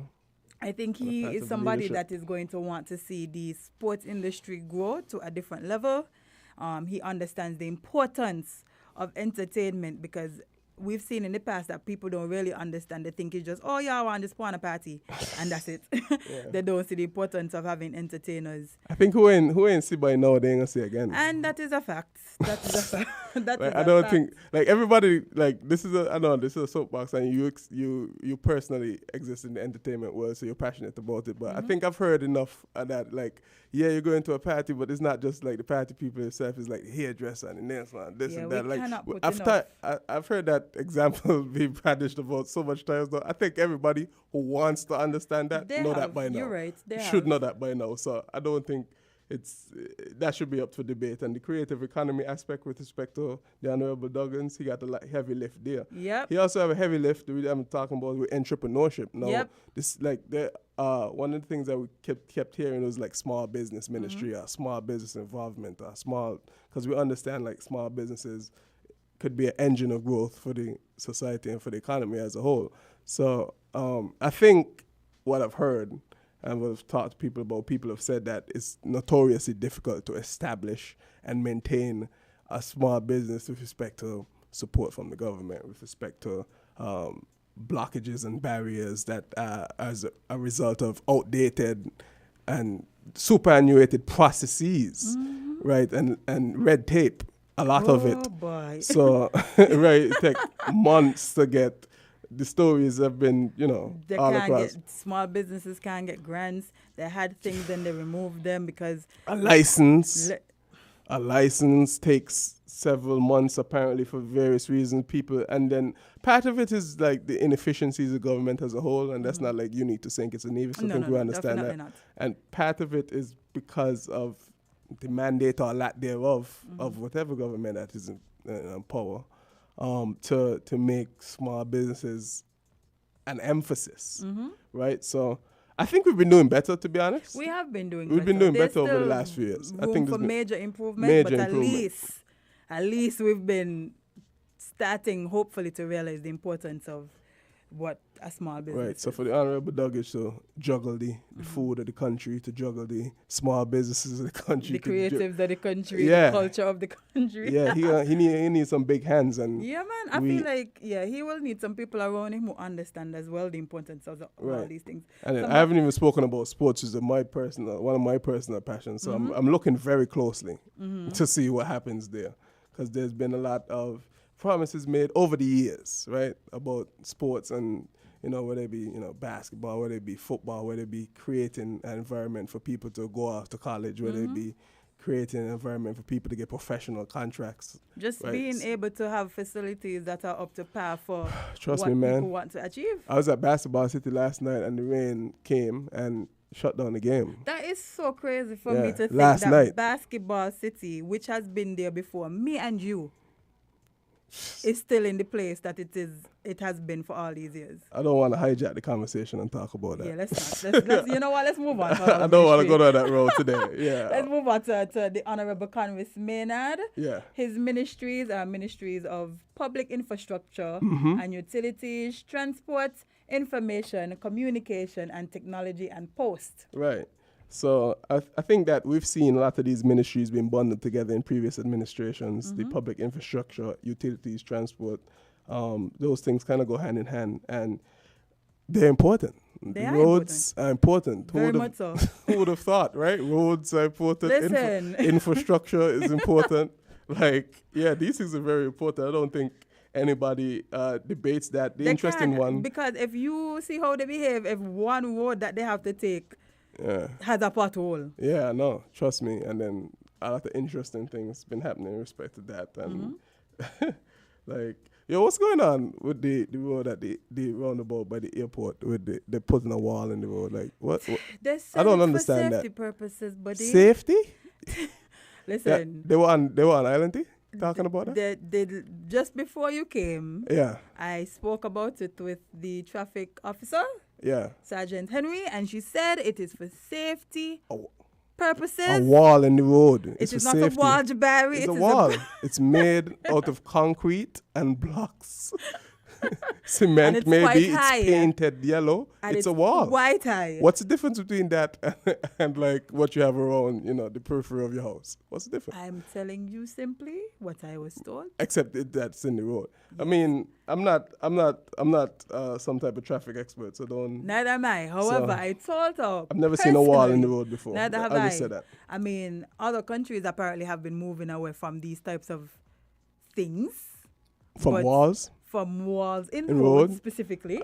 I've been to a few countries, not a lot, but I don't think I've ever seen that before. Neither have I. So. Right, especially right by a roundabout. Right by a busy roundabout. I just pray that sounds like nobody, a calamity waiting to happen. And that's something knock I on wood. also said, because I feel like that is just a tragedy waiting to happen for how high it is, because usually people could just roll over into the next side, into the empty field and stuff. Yeah. But I see, like, based on physics that I did not do in school, Yeah. I feel like I did physics too, but I'm not a physicist though. But okay, from the knowledge you know. Yeah. I feel like if there is a vehicle going at a particular speed that hits that wall, barrier, bad things could happen. Extremely bad things could happen. Especially because it's in the middle of like two traffic lanes. Anyway, that's not what we're talking about. We're talking about Mr. Maynard's portfolios.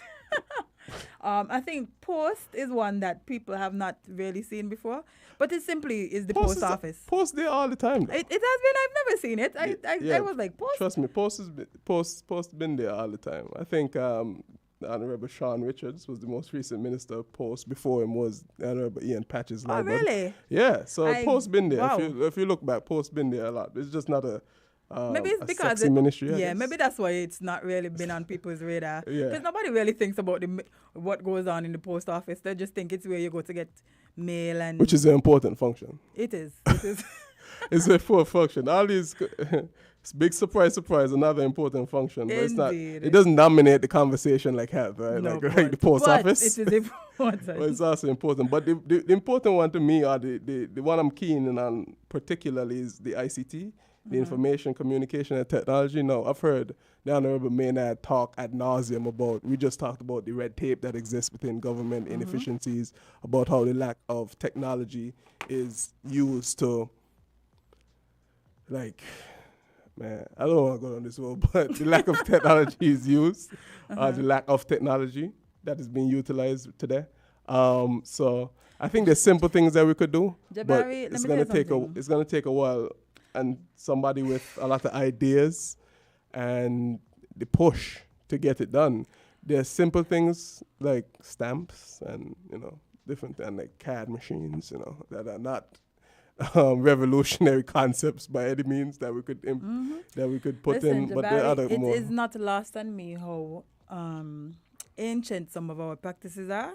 Yeah. For instance, one thing we will definitely have to look at, and when I say we, I mean Dr. Drew, because Right. he's in charge of health, Right. is how to utilize Mr. Maynard's portfolio to be able to digitalize the hospital. Okay. It is ridiculous. He's spoken about that several. Yeah. Yeah, it is ridiculous for us to go to the hospital and have to wait while somebody flips through a book Yeah. to Boy. find our medical records. Flips through an old book. The book look like it falling apart. The page is brown and black and blue. Yeah. We in 2022. It's brutal. Oh my God. Listen, having to go to the health What's that center mean, and the sick, hospital like? and the nurse have to sit, you sitting down and the nurse flipping through all these files. Yeah. I know. Like the stamps. I think the stamps thing with like we gotta go buy a stamp. Don't forget the fact that they're It's still been written by literally hand. written, but the with typos, some of them, right, putting birth them on with certificates, Jabari. Yeah, no. Yeah. I mean, these are things that I think we could change, right? We just need some will and some ideas.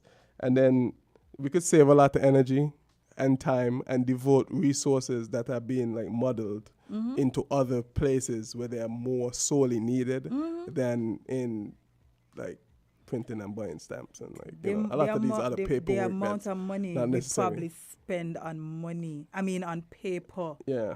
It has to be ridiculous. Tell me about it. And of course, it's not like an easy stroke, right? Because there's like certain like data privacy and security issues that come into play when you but you can't introduce these new technologies. Yeah, but however, we're not reinventing the wheel here. We are Jabari, actually we rather literally behind the having curve. people able to just access books. It's a book, It's a book. Yeah. Ain't like they have a padlock on it. Right. Ain't nothing. It's a book. There also needs to be like more standard protocols, I think, with respect to communication of the government offices and their like certificates of like email. They're using their personal accounts and sending out confidential and confidential data and information. Like that thing, I don't want to say you got to stop, but No, you got to stop, man. We should really say got to move away from that. We should say it has to stop. If you are somebody that works in a government institute, there should be no reason for me to get an email from Sexy Diva 92 the Yahoo thing with no type of confidential information. Yeah, let it go, man. Like, let it go. Like, I think there've been some attempt to try to get that going, but we need more. We need more. So I'm interested to see what the Honorable Maynard is going to do there. And we talked about public infrastructure. There's been a lot of talk about like creating a secondary bypass road. I think I've heard that several times. Something behind. Going to say, I don't know exactly how that's going to work. But I understand because truthfully, if we drive through, let's say, Challenges, there's this area where if an accident happens there, everything cut off. Right. So, there's a lot of stuff to be considered in that respect. And he has a lot of work in his hands. So we'll see what he does. Okay, so let's move on to Masha. Yes. The Honorable Masha Henderson. Honorable Masha Henderson, yeah. She is the Minister of Tourism, Civil Aviation and Urban Development. Yep. She got a lot. Yeah, that's... listen, that's a theme, right? Yeah. It's only 6 of them. Everybody has a lot on their plates because... For sure. And, hey, tourism, we already spoke about it. It represents about traditionally 70% of GDP. So we know it's a big ministry. Like, we know that for a fact. And urban development is huge. One of the things that I've heard Honorable Henderson talk about a lot is about, with respect to our constituents and wider, is about housing, right? And the need for housing for me and you, young people, to get at our age. Like a lot of times, I had a conversation yesterday, and they were saying like when the person was telling me their dad when they were 21 already had their own home, right? It must be nice, right? And then we are not 21, Jade. And we and we don't have even a little land there put on for us. Boy, what a time, what a time. So that's, to be able to, and again, to be able to find creative solutions, creative to the housing housing problems. solutions Yeah. is going to be critical. I know the government, when they were campaigning, spoke a lot about the second housing revolution and building, 2,000 homes, I think the number was, and different things like that to be That able is to. all fine and dandy. You Yeah. know, you could build homes. What I would really like to see is Mhm. how they're going to deal with the issue of these abandoned homes that are just littered all Bro. over the place. That is one thing that I I saw- really would love to see them address. They're going to need legislation because I think one I of the agree. major reasons why Mhm. they happen like that is because, eminent domain, I think it's called, and the government may not have like legislative power Yeah, to they can't just reclaim. take up somebody. Yeah, and Yeah. then a lot of them, because of familial ownership, get battled out in court, Mhm, and and that has take because there's no forever. obvious, I would say, person who could take over the land. Like a And lot of then them just some go of to the- waste. And then some of the times it's that people move away and they leave things here and they don't see the purpose or the need to take care of them. They're just not interested. They go to wherever they go. They pass away. Yeah, they The pass loved away. ones don't even know where St. Kitts has never been to because we They we don't have know a high things- immigration rate. So Exactly. They don't have things down here belonging to them, houses and land and stuff. So Correct. they're going to have to figure out a way to deal with that, especially. That's major. It to is be because honest. that is one of... Major. That is a big health risk. Yeah, and could cause a lot of other problems, Mhm. with health and then crime. Yeah. And then a lot of illegal activities could happen, and then frankly, it just not a good use of resources. If No. there's land to be could be reassigned to somebody who could pay for it, who could make it into a good spot, and be a productive member of society where owning their own piece of the rock is very important I for agree. socio-economic growth and for moving people from one income bracket to another, the owning of land. That's one of the things that's been fundamental to our growth as a country, dating as far back as Bratcher, right? Come right up to today. So these are things that are important, and we must treat them with a sense of like sovereignty. Yeah, The I ownership agree. of land. So I agree. Marsha Henderson, the Honorable Marsha Henderson, has a big task here ahead of her. And then also with tourism, right? Like, so we're just coming out of COVID. Boy. And into monkeypox.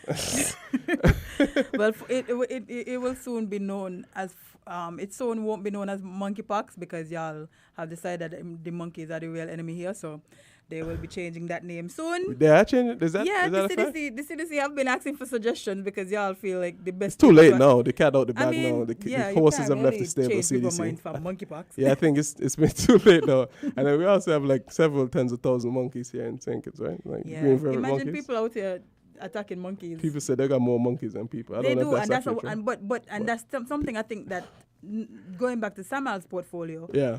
I think that's something that he will have to deal with. Yeah, for sure. On the agriculture because sure. you can't have people growing things and then monkeys just eating them. That's Right. like, that won't cut it. You have to figure out what happened to the monkey task force. I keep asking people this question, There's a monkey task force? You didn't know? No, I didn't know. Yeah, there's actual monkey task force apparently. Well, I'm at the loss for words on that one. I don't have anything to contribute to that. But with respect to tourism, right? We're coming out of COVID. Uh-huh. The cruise ships are returning.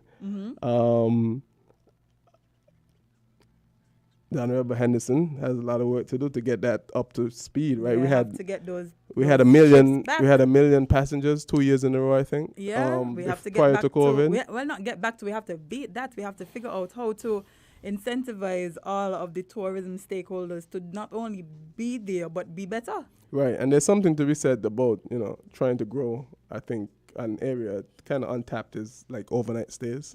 I think that's an area that could be built up a little bit more, and that's only going to come with like more airlift into the country. And not only that, I different feel like things like that. local tourism is an area that they need to look into because Yeah. I feel like too often we focus on the foreigners, and then when the foreigners leave, now we're scrabbling to try to entice the locals to participate in what we offer here. But if they were a focus in the beginning, then you wouldn't have to work as hard. Right, it's always a struggle balancing the competing agendas of like the overseas people coming in, like the overseas tourists and the local tourists. Right, it's always a competing agenda. So I agree with you, Jade, that there's a lot of thought that needs to be put into that.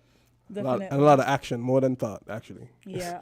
action. So We're running low on time, so we'll just run through these ones very quickly. We have the Honorable Dr. Joelle Clark. She is Ministries of Sustainable Development, Environment, Climate Action, and Constituency Empowerment. Big climate action portfolio here. I think that's the first time there's something like that existed, meaning a ministerial portfolio, a ministry, I should say. I think the Honorable Dr. Clark's background is within that climate. Field, yes. Yeah, within that climate and geography field. So I pray and hope that she does a great job there. I have confidence in hearing her speak about such issues over time. Climate action is one of the main, existential threats to the Caribbean. I saw a picture recently that showed a bar over on, the Reggae Beach area that is right, like, basically in the water, trying to indicate that, like, the coastline may or may not be receding. It might be something with the tide. I don't 100% know, but but the it fact just is looks that well, the fact is that the environment around us is changing and changing rapidly. And, I mean, we are in a ticklish spot, a situation in the Caribbean where our carbon footprint is not that high, so we don't contribute a ton to the global carbon footprint, right? So, but we're trying to cash checks that other countries are writing. So they're, doing things and we're suffering. So advocacy is important. I know Mayor Motley, PM of Barbados, was recently appointed along with Justin Trudeau, the PM of Canada, to some type, I think, United Nations, like Global Climate Resiliency Council or something like that. So I think the two of them are heading that. And it's going to be important for our region to get on the same page with respect to that, to advocate internationally, because we can't keep taking hits with respect to these hurricanes and then we climate have to change, and then our food systems are being affected, and we're literally in the middle of the ocean. You know what I mean? Literally. Yeah, on we're a rock. islands. Surprise. So I'm interested in seeing what the Honorable Dr. Joelle Clark does there. I'm looking forward to see what happens over the next few years with respect to the climate action ministry. Yeah. Okay, so let's run to Honorable Garth Wilkin. Wow, I can't believe I'm saying this. Honorable Garth Wilkin. Why can't you believe it, Jay? Not that I can't believe it. I know what you're saying, man. Seeing people around your age and, circles doing big things always warms my heart. So Honorable Garth Great Wilkin. feeling. Yeah. He is the Attorney General, Ministries of Justice and Legal Affairs. Yes, he is. So, I mean, I've heard the Honorable Garth Wilkin talk various times on various media outlets about a lot of stuff that he wants to see, and I was always interested, and he always piqued my interest the way he discussed the legalities of various situations, from the electoral reform to boundaries to come all the way through. If you want to ask Garth, right, and he speaks very passionately about a lot of issues. So, and I know he's very experienced in the legal field, being called to the bar like over a decade ago. So he has some stuff in his locker, and I hope that he makes some major inroads with respect to prosecuting these type of issues. I think he will. And sober for people, leadership. Sorry, go ahead. Let me just look up the Google definition of the Attorney General. I tell you, a lot of people don't know Jabari. I don't really understand that. Like, are we saying that people don't know what an Attorney General is, or we don't know the specific roles that they have within the government, being the lawyer for the government? I think it's both, because the things that I read this weekend were about what the age is. Yeah, I don't understand that.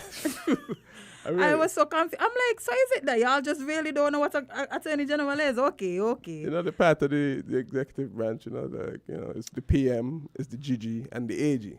They know who they were. They know the abbreviations. They don't know what the abbreviations mean, and what they don't do? know they okay. don't. So let me let y'all know. Yeah, go ahead. I lost the definition. 1 second. In most common law jurisdictions, the Attorney General or Attorney General is the main legal advisor to the government. The plural is attorneys general. In some jurisdictions, attorneys general also have executive responsibility for law enforcement, prosecutions, or even responsibility for legal affairs generally. Right. So they are the lawyer for the government. Basically. Yeah, yeah, right. And they have to be consulted Mhm. whenever the government tries to, put forward new laws. I mean, I think we all know that we need legal reform. That's something that's not debated. do. Legal reform, electoral reform, things like that. I think we understand, especially electoral reform, bro. This 14-hour counting thing that need to done with. Right. Jabari, in big 2022, we have to wake up in the morning to find out who win elections. Though. I was looking at Grenada's election recently. By 10 p.m. or 10:30, they already knew what was going on. They have a website. They are updating the information live, so you could keep refreshing the page refreshed every 15 minutes, and you see like the country and then the different jurisdictions and then what color they were turning based on the trends of the votes that were being counted at the particular time. Why we can't do that? That's a good question, yeah. That's Why we can't do that? Very good. Why can't we do that?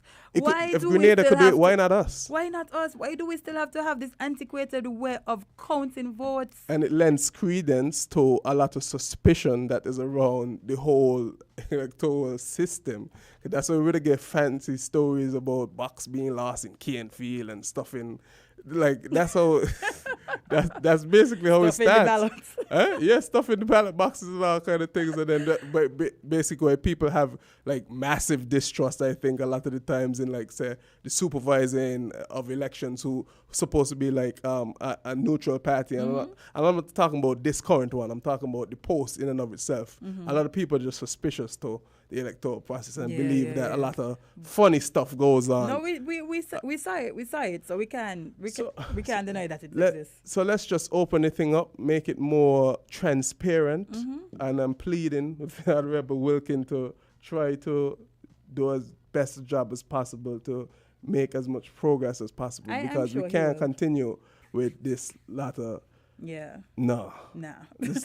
Well, we just on can't to the continue. last person, Yes. the Honorable Iselin Phillip, another person that I am in awe of. Wildcat Life. Wildcat Life, yes. Big ups She to her. is. Yes, I think she's also the Speaker of the House. Deputy She Speaker, I think. Deputy Speaker, okay. Yeah. Who is the Speaker of the House? I don't think they've been named yet. Oh, okay. I mean, somebody could come on in the comments, correct me afterwards, but I don't think the actual speaker has been named yet. So I think she's a deputy speaker and a senator. Yeah, Listen, I was great very things. happy to see that. I as well. One thing I will wrap by saying, because we definitely out of time now, Yes. is that I appreciate the balance that we have in the government, from young to old, from experience to new. Right. And I look forward to seeing what the government will do. Right. And I think the people of St. Kitts and Nevis will be watching very closely. Oh, they definitely will. After that last debacle, they're definitely watching closely. very closely, right? So the last government came to an end very quickly. It was very sudden. Quite abruptly. And then there was a major shift. If you think about the difference between the 2020, let's say, election results to the 2022, and how it was like a major change, right? So the people are paying attention, and I believe that, they're not mocked. So they would have to be looking quite closely at all the promises that were made, things that the government said they were going to do, the realisticness, if you will, of the promises that were made. Because not gonna lie, some of them, some promises that I was seeing was like, you right? just sounded like you say anything at this point. Yeah, you use cast is my life, It's Bro, like, I was so confused, like, y'all really hear me when y'all... yeah, people jump up and say, yeah, man. And it's like, y'all do realize, like, the feasibility silly of season is silly for a reason. Oh, yes. Yeah, it's silly for a reason. Oh, yes. We understand that. But we got to understand if, there's agendas, and then there's ministries, and then there's programs, policies, procedures that need to be implemented. They're going to take sober thought, leadership, creative ideas, and money. Most important. And money. Well, one of the most important. One of the most important things. One of the most important things. And the will and wherewithal to really get the job done. So we'll be looking closely to see what happens, and then see if these promises and procedures and policies are delivered upon in this iteration of the government. So I'll be watching. Yes. Well, there you have it, folks. Time has gone over for us, but thank you for being patient with us and allowing us to get through these portfolios, because this is important information for the nation, and that's what we try to bring here. Do your Googles, people. Yes. Also, very important word, do your Googles. Look it up. Trust me. Look it up. It's not that Google hard. is free and open to everyone. Mhm. But yes, thank you, Jabari, for joining me today. Thank you for having me. Of course, it is my pleasure. And guys, we will be back tomorrow with another episode of Island Tea. Special guest, Gawain. Great. Yes, a Fav will be The man, the co-hosting. legend. Yeah, man, the myth, the legend will be co-hosting with me tomorrow. He will be out of the comments and on the radio. So, guys, look out for that one.